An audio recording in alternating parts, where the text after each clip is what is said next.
Kita berdoa, kasih karunia dan damai sejahtera dari Allah Bapa dan dari anaknya Tuhan Yesus Kristus menyertai kamu sekalian.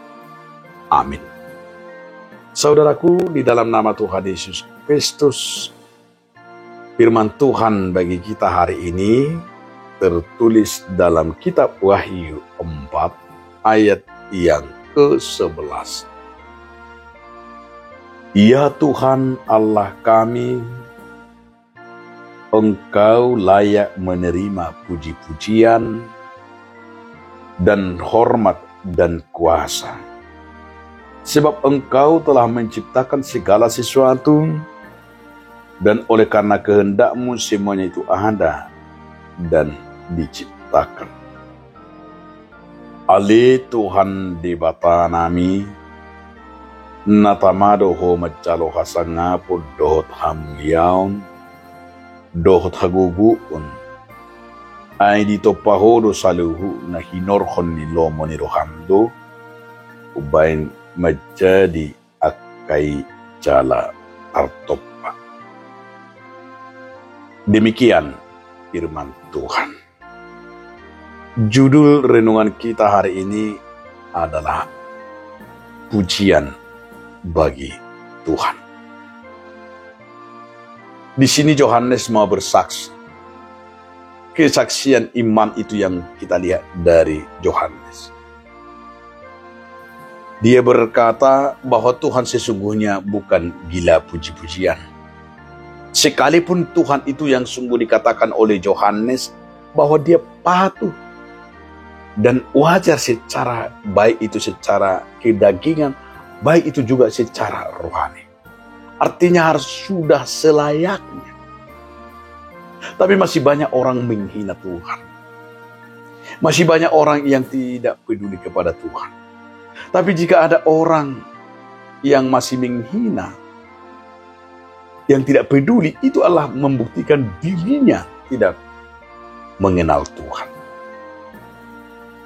Kalau Yohanes berkata, dengan sebuah pengakuan, dia menyadari dari ciptaannya saja, dia berkata, Engkau Tuhan, kami melihat dengan kuasa-Mu. Sudah sewajarnya dan sepatutnya dikatakan di sini, ya Tuhan, Engkau layak menerima puji-pujian. Dan Engkau layak menerima hormat dan kuasa. Jadi yang kita mau katakan di sini adalah yang sepatutnya dan yang sewajarnya hanya Tuhan yang menerima kemuliaan, puji-pujian. Ketika kita bisa melakukan apapun, melakukan mungkin kita sebagai panitia, mungkin kita juga sebagai ketua, mungkin kita juga sebagai kepala, apa yang kita lakukan itu seharusnya itu kita katakan sebagai puji-pujian karena Tuhan mengizinkan itu kepada kita.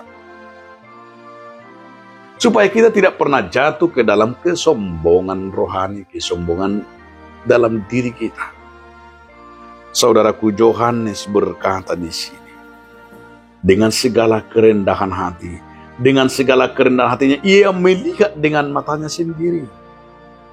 Melihat kuasa yang terjadi itu, melihat dari ciptaannya saja. Dia dengan segala kerendahan hatinya bersyukur dan berterima kasih dan berkata, hanya untuk-Mu lah Tuhan, hormat dan pujian dan kuasa. Sebab ia sendiri melihat keagungan Allah dalam dirinya. Coba Bapak Ibu, saudara-saudaraku, hanya melihat diri kita sendiri saja kita sudah melihat bisa bernapas, bisa hidup, bisa sehat. Itu sudah keagungan dari Allah. Jadi bukan karena makanan dan vitamin yang sehebat-hebatnya kita makan. Napas kehidupan kita saja harus kita syukuri.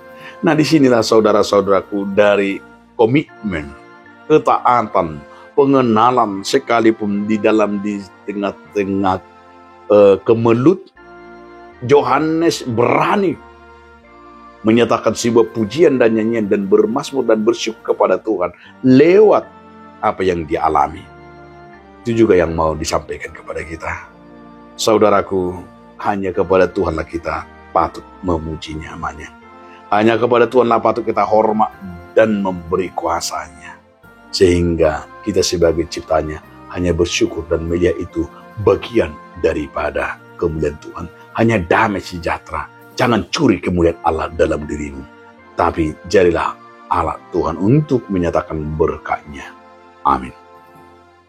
Terima kasih Tuhan atas firman hari ini yang telah mengingatkan kami agar kami Tuhan selalu memuji nama-Mu.